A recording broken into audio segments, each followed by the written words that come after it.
Number 1, where did the ceremonies take place? जो ceremony हुई थी, वो जो प्रोग्राम हुआ था, वो कहाँ हुए थे? Can you name any public building in India that are made of sandstones? क्या आप ऐसी बिल्डिंग्स का नाम बता सकते हैं जो इंडिया के अंदर हैं और किसकी बनी हुई है? सैंडस्टोन्स की। आंसर देखिए, the ceremonies took place in the campus of the union building of Pretoria. जो सेरेमनीज हुई थी वहां, वो कहाँ हुई थी? यूनियन बिल्डिंग के प्रेटोरिया में। which were attended by dignitaries and leaders of many nations। और इस सेरेमनी में केवल उस कंट्री के लोग नहीं आए, खाली साउथ अफ्रीका के लोग नहीं आए थे, बल्कि जो लोग आए थे वो डिग्नेटरीज होते हैं, जो महान बड़ी बड़ी हस्तियां होती हैं, और लीडर्स होते हैं अलग अलग नेशन के, दूसरे अलग अलग देशों के। अब ये एक और क्वेश्चन पूछ रहा था, can you name any public building in India that are made of sandstones? कुछ ऐसी बिल्डिंग्स का नाम बता सकते हैं जो सैंडस्टोन्स की बनी हुई है। आंसर है, इन India Rashtrapati Bhavan and red forts are buildings made of red sandstone. Rashtrapati Bhavan है या जो रेड फोर्ट है, लाल किला है, वो किसका बना हुआ है? सैंडस्टोन का। चलते हैं सेकंड क्वेश्चन की तरफ, और सेकंड क्वेश्चन है, कैन यू से 10th May is an autumn day in South Africa? आप कैसे कह सकते हो कि जो 10 मई का दिन है वो ऑटम होता है पतझड़ वाला सीजन, अगर आप जानते हैं, जिसमें पत्तियां वगैरह झड़ने लग जाती हैं, तो वो 10 मई किस तरह से? क्योंकि इंडिया में तो नहीं होता पतझड़ वाला season. As South Africa is in the southern hemisphere, May falls in the autumn season. ये है, जो साउथ अफ्रीका जो कंट्री है वो सदर्न हेमिस्फीयर में है। तो जनरली आपने सुना होगा कि अगर यहाँ पे दिन होता है तो वहां पे रात होती है, तो यही रीजन है कि वहां पे जो 10 मई का जो दिन है वो ऑटम डे होता है, वहां पे ऑटम होता है, पतझड़ होता है। Question number 3, at the beginning of his speech means, speech कौन दे रहा था? नेल्सन मंडेला दे रहे थे। Mandela mentions N extraordinary human disaster. Mandela एक कहते हैं ह्यूमन डिजास्टर का मतलब है कि सबसे बड़ी गलती, बहुत बड़ी गलती जो इंसान ने कर दी, वो क्या है? What does he mean by this? और उसका क्या, उनका क्या मतलब है जब इस चीज से? और दूसरे क्वेश्चन है इसी में, what is the glorious human achievement? लेकिन एक अच्छा इंसान ने क्या किया, एक इंसान के लिए एक अच्छा अचीवमेंट क्या है? He speaks of at the end, और क्या वो बताते हैं एंड में। तो क्वेश्चन हमसे पूछ रहा है कि सबसे बड़ी गलती क्या करी इंसान ने और एक अच्छा काम क्या किया। तो गलती की बात करते हैं, by an extraordinary human disaster Mandela means to state the practice of apartheid in South Africa. जो एक्स्ट्रा ऑर्डिनरी ह्यूमन डिजास्टर है, उससे उनका कहने का मतलब है, क्योंकि साउथ अफ्रीका के अंदर कौन सा सिस्टम लागू था? अपार्थाइड वाला। During this there was a racial segregation based on colour and the black suffered a lot. अब अपार्थाइड में क्या होता था? जो व्हाइट लोग थे, यानी कि जो गोरे लोग थे, वो काले लोगों को अपने से नीचा समझते थे, उन्हें उनके अधिकार नहीं देते थे। बहुत सारी जगह ऐसी थी जहां उन्हें जाना अलाउड नहीं था, नौकरी पेशे में उन्हें नीचे वाले पद मिलते थे। तो ये जो प्रैक्टिस थी अपार्थाइड की, इसकी जो है क्या निंदा करते हैं कौन? Nelson Mandela. और वो कहते हैं कि सबसे बड़ी गलती थी। They were not allowed to demand freedom और एनी राइट। ये जो काले लोग थे, अपार्थाइड सिस्टम के अंतर्गत इन्हें किसी भी तरह का कोई फ्रीडम, इन्हें कोई खास अधिकार इनके पास नहीं थे। अब इसी में एक और क्वेश्चन था कि उन्होंने ह्यूमन अचीवमेंट किसे बताया है। अच्छा, he considered it as a glorious human achievement that a black person became the president of the country when the blacks were not even considered the human beings and were treated badly। अब वो कहते हैं कि एक glorious, एक बहुत बड़ा गौरवपूर्ण जो अचीवमेंट है वो ये है कि ऐसे देश में जहां पर काले लोगों को मतलब जानवरों से भी बदतर समझा जाता था, ऐसे देश में अपार्थाइड सिस्टम पूरी तरह से खत्म हो गया, और ऐसे देश में डेमोक्रेसी लागू हो गई, और ऐसे देश ने किसको चुन लिया? एक काले इंसान को चुन लिया, क्योंकि जो नेल्सन मंडेला थे वो खुद भी ब्लैक थे, उसे चुन लिया एज अ प्रेसिडेंट। तो वो कहते हैं कि ये एक ह्यूमन का ग्लोरियस अचीवमेंट है। Question number 4, what does Mandela thank the international leaders for? जो सेरेमनी हुई थी उसमें दूर दूर देश के, दूसरे देशों के जो लीडर्स आए थे, डिग्नेटरीज आए थे, उन्हें धन्यवाद क्यों करते हैं नेल्सन मंडेला? आंसर देखिए, Mandela felt very privileged to welcome the international leaders at the swearing in ceremony because not too long ago the South Africans were considered outlaws. जो मंडेला है, देखिए कर्सर जहां है मेरा, वो बहुत ज्यादा प्रिविलेज मतलब खुश महसूस करते हैं, उन्हें ऐसा लगता है कि मुझे बहुत ज्यादा सम्मान दिया जा रहा है। किस बात के लिए?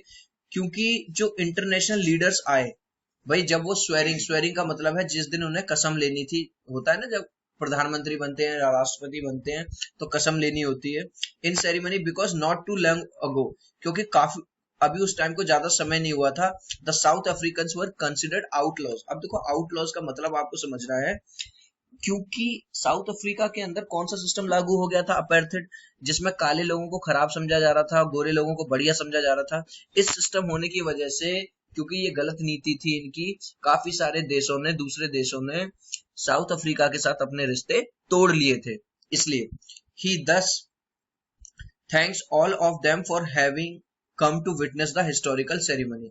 लेकिन इसीलिए अब जब उन्होंने अपार्थाइड सिस्टम को खत्म कर दिया, किसने? साउथ अफ्रीका ने, तो वो जो देश जिन्होंने अपने संबंध खत्म कर दिए थे साउथ अफ्रीका के साथ, आज वो दोबारा से उस सेरेमनी में आए हैं, तो इसलिए वो धन्यवाद करते हैं नेल्सन मंडेला उन सब डिग्निटरीज का। Question number 5, what ideas does Nelson Mandela set for future of South Africa?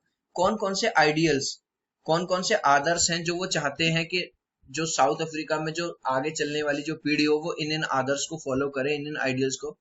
Nelson Mandela sets the ideals of the liberating people from bondage of poverty. Number 1, वो कहते हैं सारे जितने भी लोग हो सब गरीबी से बिल्कुल मतलब मुक्त हो जाएं, सब मतलब कोई भी गरीब ना रहे। डेप्रीवेशन ऑफ सफरिंग, कोई भी किसी तरह से किसी तरह की परेशानी में ना रहे, डेप्रीवेशन का मतलब है मुक्त हो जाए। He also set the ideal for a society where there would be no discrimination based on a gender or racial origin। और वो ये भी कहते हैं कि हम इस तरह की सोसाइटी बनाए जहां पे डिस्क्रिमिनेशन का मतलब होता है भेदभाव, किसी भी तरह का भेदभाव ना किया जाए, ना तो जेंडर के बेस पे कि लड़का है तो उसे प्रेफरेंस दी जाए, लड़की है तो नहीं दी जाए, या रेशियल मतलब काले गोरे का मतलब किसी भी तरह से कोई भेदभाव ना किया जाए। क्वेश्चन नंबर, अब नेक्स्ट क्वेश्चन देखिए, what did the military generals do, how did their attitude change and why? जो मिलिट्री जनरल्स थे, यानी जो मिलिट्री में जो वहां की सरकार में जो बड़े पद पे जो लोग थे, जनरल्स थे, उन्होंने क्या किया था और उनका एटीट्यूड चेंज कैसे हो गया? आंसर देखिए, the highest military generals of South Africa defence force saluted Mandela and placed their loyalty which was of a great significance as during apartheid era they would have arrested him. अब जो military generals थे, देखो अगर आपने इस chapter को पढ़ा होगा तो आपको पता होगा जो नेल्सन मंडेला थे उन्हें सजा भी हुई थी और काफी साल उन्होंने जेल में बिताए, और यही मिलिट्री जनरल्स जो आज उस सेरेमनी में नेल्सन मंडेला को सल्यूट कर रहे हैं, उन्हें सलाम ठोक रहे हैं क्योंकि अब वो हमारे उनके देश के नए प्रेसिडेंट बन रहे हैं, वो ही वो लोग थे जिन्होंने अपार्थाइड इरा के दौरान उन्हें अरेस्ट किया था, उन्हें गिरफ्तार किया था। और वो चेंज क्यों आया? The change in their attitude was because of the struggle and sacrifices put in by many heroes of South Africa। ये जो चेंज उन जनरल्स में, वो जो मिलिट्री के लोग थे जिन्होंने पहले नेल्सन मंडेला को अरेस्ट किया था, इसलिए आया क्योंकि बहुत सारे लोगों ने अपनी जान की बाजी लगा दी, अपनी जान दे दी थी इस अपार्थाइड सिस्टम को खत्म करने के लिए। This struggle not only ensured This struggle not only ensured freedom of a national struggle with apartheid but brought a change in mindsets of many। न केवल इस स्ट्रगल की वजह से न केवल अपार्थाइड सिस्टम खत्म हुआ, बल्कि जो लोग मतलब ऐसे गोरे लोग थे जो हमेशा काले लोगों को नीचा समझते थे, उनके भी माइंड सेट में चेंज आ गया, मतलब उन्हें भी लगने लगा कि नहीं भाई हमने ये चीज गलत करी थी, हमें सबको बराबर समझना चाहिए। He believed that love can also be taught and human being is naturally inclined towards love rather than hate। और वो मानते थे, कौन? नेल्सन मंडेला ये मानते थे कि जो इंसान है उसे केवल प्यार से सिखाया जा सकता है, क्योंकि प्यार जो है वो इंसान ज्यादा जल्दी सीखता है, किससे? घृणा से। Why were two national anthem sung? जो सेरेमनी हो रही थी उस सेरेमनी में दो अलग अलग तरह के नेशनल एंथम क्यों गाए गए? Answer, one, the auspicious occasion, sorry यहाँ वन नहीं है, ये है on the auspicious occasion of the inauguration two national anthems, one by whites and other by the blacks, symbolizing the equality of the blacks and the whites were sung। जब ये auspicious occasion हो रहा था, इतना शुभ occasion हो रहा था, तो दो नेशनल एंथम इसलिए गाए गए, एक तो गाया गया, कालों ने गाया, जो ब्लैक लोग थे उन्होंने गाया, और एक गाया व्हाइट लोगों ने। और ये प्रतीक किसका था कि दोनों लोग इक्वल हैं, बराबर हैं। अब इन दोनों में किसी भी तरह का कोई भी भेदभाव नहीं है। नेक्स्ट क्वेश्चन देखिए, how does Mandela describe the system of government in his country in the first decade. Decade का मतलब होता है, देखो अगर मैं डिकेड का मतलब बताऊं, डिकेड का मतलब होता है 10 साल।